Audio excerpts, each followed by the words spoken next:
We have exponential and radical form. Now there's just some terminology so that there we go. Okay, and I'm just bringing up this terminology so that when I mention certain words, you guys have a reference point as to what I'm talking about. So the first thing is this right here. This symbol, that mathematical symbol right here, most people call this the square root symbol. And if you called this the square root symbol, technically you are not incorrect. You're just a little nearsighted if you call that the square root symbol. But the technical name for this entire symbol here, you guys, that is the radical symbol.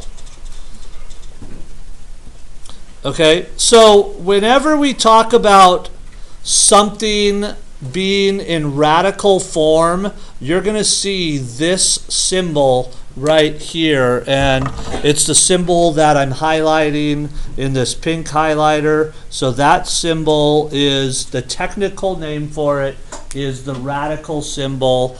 Most people call that the square root symbol, and in this case that would not be wrong. However, every once in a while, when you see a radical symbol, and you're going to see this more and more in the next couple days and weeks, you will see a little number right here.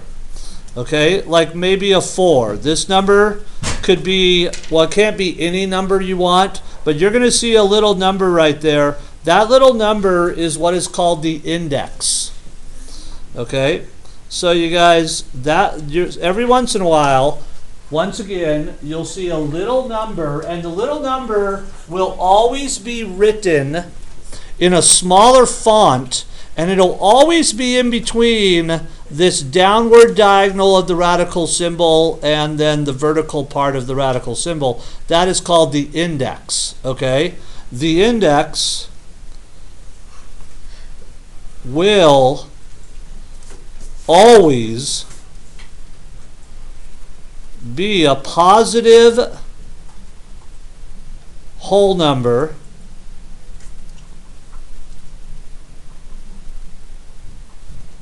greater 2 or greater. Okay,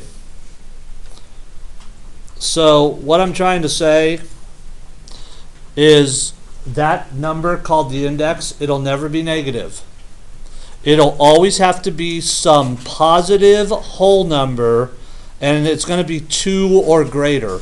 So 2, 3, 4, 5, 6, 7, 8, so on. That index could be that. So the index will never be a negative number. It'll never be a fraction. The index will never be 0 or 1 or anything like that. Okay? And then inside the radical symbol, there's always going to be something written inside that area in there. Okay? And it could be a number, it could be a variable, and it could even be a number and a variable, maybe with like an exponent in it. Okay? But it doesn't matter what's in there, but everything inside the radical symbol, it has a name, and it's called, and this is kind of a weird word, but it's called the Radicand. R-A-D-I-C-A-N-D.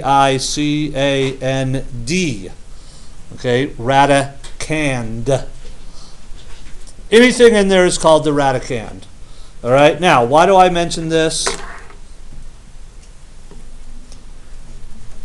Simple.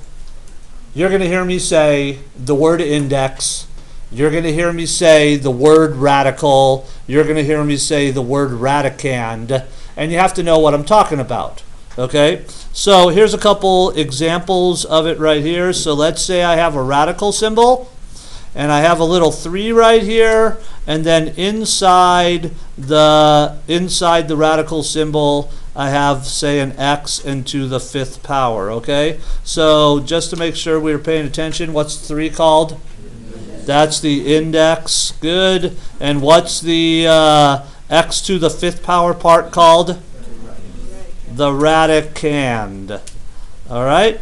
So, and then there's just one thing that I need to mention. Every once in a while, you'll see a radical symbol. Here's another example where you'll see a radical symbol, and then you might see the radicand in parentheses, and that's okay. So maybe like a 9y, and maybe to like the fourth power, but you won't see an index. Okay, so you will notice in this problem right here, there is no index to the problem. All right, okay.